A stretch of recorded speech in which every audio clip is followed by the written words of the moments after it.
Hey guys, it's Ian at SS8000 Cars, and today is going to be quite an exciting day. I'm having delivered round the new Bentley GT Supersport, a car producing 700 brake horsepower. It will be immense. Now, I've always quite liked the GT because although it's getting close to replacement, a little long in the tooth maybe in ordinary W12 mode, the new Supersport tends to come out right at the end of the line, and 700 brake horsepower is a huge amount of horsepower, and combined torque is just going to make it go up the side of a mountain. Okay, well I think I hear it now, so we'll pop outside and we'll have a look round. And here we have it.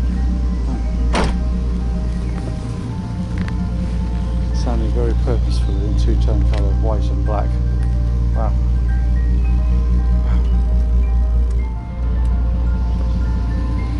Sitting on 21-inch black rims with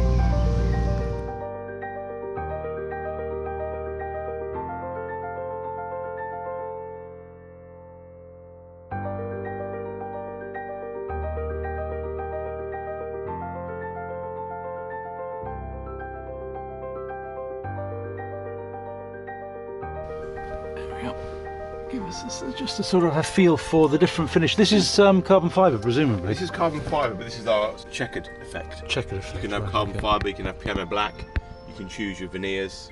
Yes. This has got Alcantara through the centre. Oh yes, so it has. Yes, so it's leather on the outside, Yep. and then Alcantara. You can have it full leather if you want. Right. And then one of the colour options is you can have three colours. You can have three colours involved. Right. So this colour, yep, and this colour. Mm. So you can actually choose three colours, or you can keep it as one colour and use a contrast. Right. So if you had an orange car, you can have an orange piping orange stitch. Right. As this is white. Yes. Yep. I follow. Yes. That's quite smart actually. I'm not sure I'd choose in this colour. Not the exterior for me, no, not at all. Definitely not. But it does make a statement. It does make a statement, yeah. So I suppose if that's the objective, then. It's worked, doesn't it? It's been successful. And then the spoiler is standard or not standard? Right. So the coupe, the spoiler, having it or not having it is no cost option. It's just a tick exercise. Right. Okay. And that's carbon. That's not. carbon fibre. Yes. Carbon Yeah, fibre, gotcha. yes. Now, if you have the carbon fibre boot lid, you don't get electronic boot. Right. If this comes off, you get electronic boot. Right. A bit like the grey car we saw in the Okay. showroom. You mentioned boot, that. because it hasn't got the.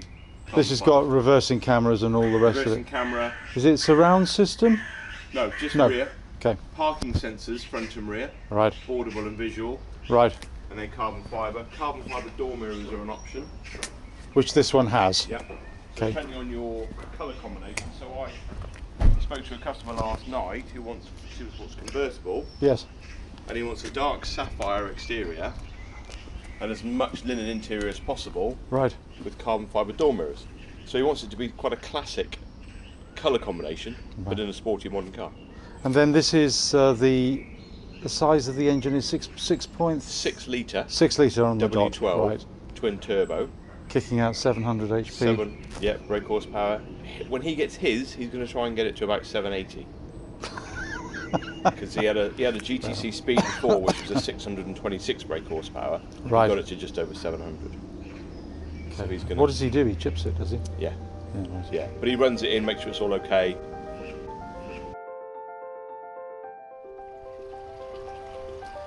Hey guys, I've returned from London, having been chauffeured today in the new Bentley GT Supersport. A Goliath of a vehicle.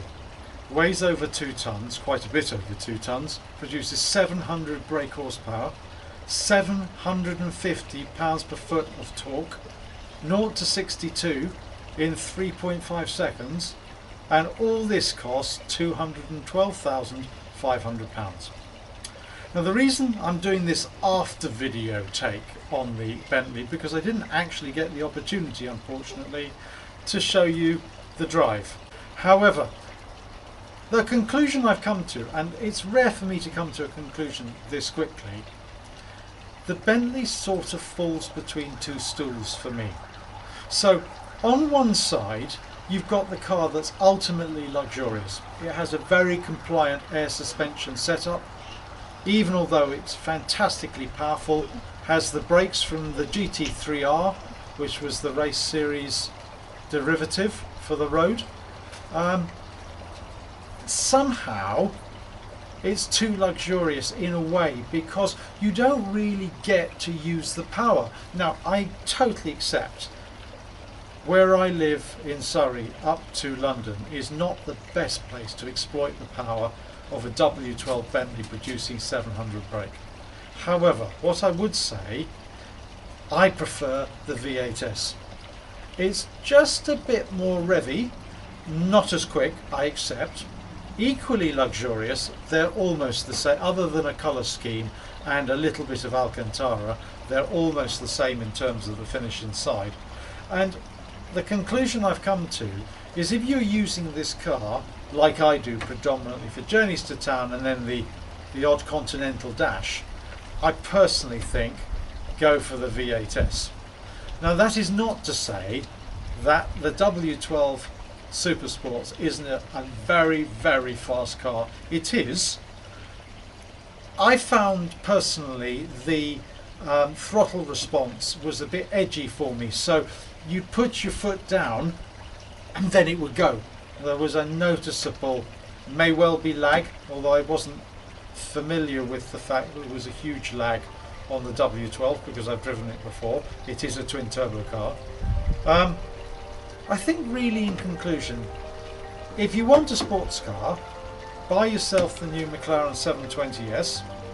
If you want a luxury car with a bit of sportiness, buy a Continental GT V8S if you're going Bentley, or a GTC4 Lusso T, as I've been thinking about doing over the last few weeks. Alright guys, well look, that was just a quick roundup of my experiences with the Bentley Supersport. Undeniably a fantastic car, but overall probably not worth the extra that you'll have to spend on it to get it on the road. I think opted up we're probably talking about 270,000 here. That is a lot. Alright guys, it's Ian signing off. Hope you enjoy this video.